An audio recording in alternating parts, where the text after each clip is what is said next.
Assalomu alaykum hurmatli talabalar. Bugun Farg'ona davlat texnika universiteti mexanika mashina sozlik fakulteti texnologik moslamalarni loyihalash va ishlab chiqarish fanidan soddalashtirilgan bazalashtirish va uning ahamiyati mavzusida mustaqil ishni ko'rib o'tamiz.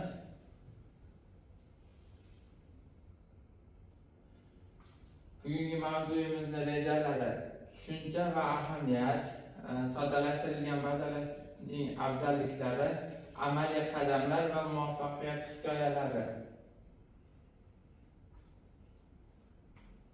Tushuncha va ahamiyat. Birinchi rejamiz: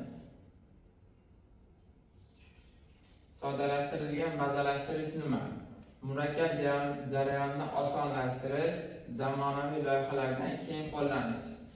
Ya'ni soddalashtirilgan bazalashtirish murakkab ma'lumotlar bazasini yaratish jarayonini resurslar bilan lekin samarali erishishga qaratilgan usul hisoblanadi. Bu yirik bo'lgan holda kerakli ma'lumotlarni to'plash va ularni asosiy talablarga mos ravishda tashkil etishni o'z ichiga qamrab oladi. Zamonaviy loyihalardagi keng qo'llanish. Bu tushuncha zamonaviy startap va ta'lim loyihalarida keng qo'llaniladi. U yaratish jarayonini osonlashtiradi, foydalanuvchilarga tezkor va samarali xizmat ko'rsatish imkonini yaratadi. Nega soddalashtirish muhim? Soddalashtirish biz uchun vaqt va mablag' tejamkorligi, xatoliklar ehtimolini kamaytirish va innovatsion yondashuvni rag'batlantirish uchun kerak. Vaqt va mablag' tejamkorligi, murakkab jarayonlarni soddalashtirish vaqt va mablag' tejamkorligiga yordam beradi. Bu esa loyihani tezroq boshlash va foydalanuvchilarga qiymat yetkazib berish imkonini beradi. Xatolik ehtimolini kamaytirish. Soddalashtirish xatolik ehtimolini kamaytiradi. Oddiy va aniq jarayonlar xatoliklarni oldini oladi va tizimning samarali ishlashini ta'minlaydi. Innovatsion yondashuvni rag'batlantirish. Soddalashtirish innovatsion yondashuvni rag'batlantiradi va g'oyani amalga oshirish yo'lini ochadi. Bu esa biznes va texnologik muvaffaqiyatga erishish imkonini beradi.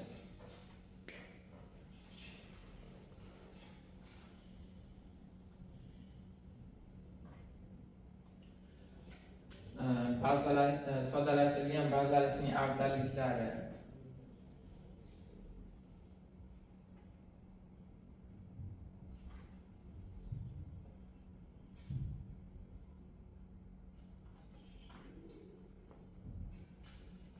Tez joriy qilish imkoni. Minimal kod va tayyor shablonlar. Soddalashtirilgan bazalashtirish minimal kod va tayyor shablonlar yordamida amalga oshiriladi. Bu esa dasturiy ta'minotlarni bir necha kun, hatto soatlarda yakunlash imkoniyatini beradi. Xarajatlarni keskin kamaytirish katta jamoa va yirik infratuzilma talab qilmaydi. Katta jamoa, yirik infratuzilma uzoq muddatli litsenziyalarni talab qilmagan holda soddalashtirilgan bazalashtirish rivojlanish xarajatlarining 70%gacha pasaytiradi. Bulutli xizmat va ochiq manbali yechimlar. Bulutli xizmatlar, ochiq manbali yechimlar va no-code platformalari hisobiga loyiha boshlang'ich sarmoyasini tejaydi va muvaffaqiyatga erishish imkonini oshiradi.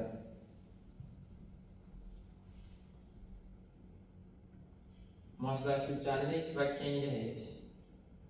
Oddiy arxitektura va modul tuzilmalari kelajakda funksional bosqichma-bosqich qo'shish, foydalanuvchi soni oshganda masshtablanish imkonini beradi. Talab va texnologik o'zgarishlarga tez javob berish. Soddalashtirilgan yondashuv tizimini og'irlashtirmaydi. Talab va texnologik o'zgarishlarga tez javob berishga yordam beradi. Bu esa biznesning barqaror o'sishini ta'minlaydi. Eng muhim talablardan boshlab qo'llanish. kalit maydonlar, indekslar va bog'lashlarning eng muhim talablaridan boshlab qo'llanadi. Kodda esa Arial yoki tayyor kutubxonalar orqali shablon funksiyalari tez yozib chiqiladi.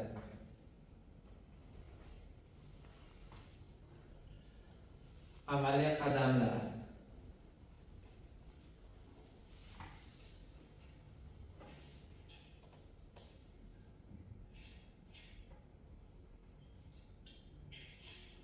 Talab va ma'lumot tahlili. Loyiha maqsadi va foydalanuvchi rollari. Birinchi bosqichda loyiha maqsadi, foydalanuvchi rollari va kerakli ma'lumotlar turlari aniqlanadi. Keyinchalik bu ma'lumotlar minimal maydonlar va shakllarga to'planadi. Jadval munosabatlari va validatsiya qoidalari. Jadval munosabatlari va validatsiya qoidalari xavfsizlik talablari qisqa va tushunarli ravishda bayon etiladi. Bu jarayon loyiha boshida xatoliklarni oldini oladi.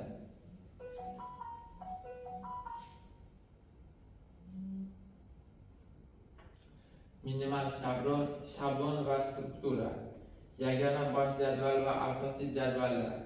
Ma'lumotlar bazasi uchun yagona bosh jadval va undan foydalanuvchi mahsulot, buyurtma kabi asosiy jadvallar yaratiladi. Kalit maydonlar, indekslar va bog'lanishlar eng muhim talablardan boshlab qo'llaniladi.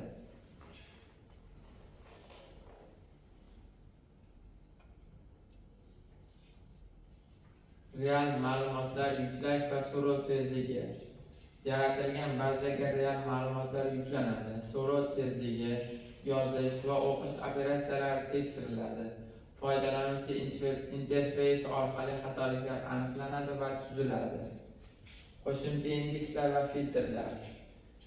Keyingi bosqichda kerakli qo'shimcha indekslar, filtrlar va hisobotlar bosqichma-bosqich qo'shib, tuzilma ishonchli darajaga olib kelinadi. Tizimni samarali ishlashini ta'minlash. Tizimni samarali ishlashini ta'minlash uchun testlar va takomillashtirishlar amalga oshiriladi. Bu esa tizimni ishlab chiqarishdan keyin muvaffaqiyatli ishlashini ta'minlaydi.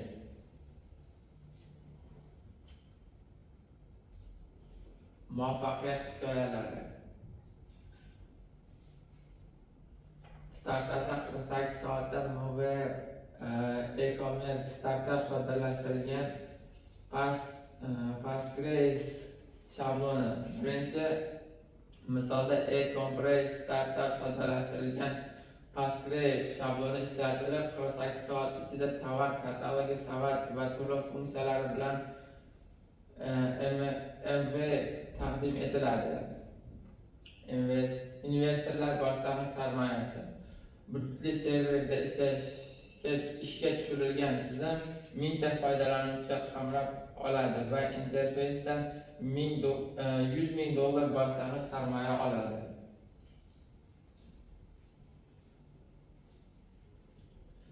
Ta'lim platformasiga tezkor yondashuv.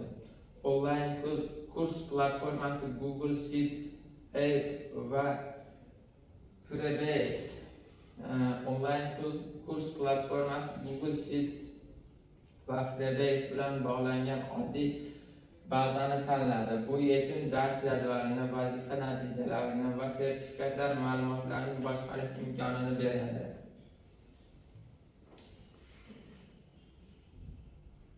Sizlar bilan ko'rib o'tmoqchi bo'lgan mavzuimiz soddalashtirilgan bazalashtirish. Xulosa qilib aytganda, soddalashtirilgan bazalashtirish biz uchun ishchi kuchini kamaytirish, xarajatlarni kamaytirish, vaqt va mablag' tejashda yordam beradi.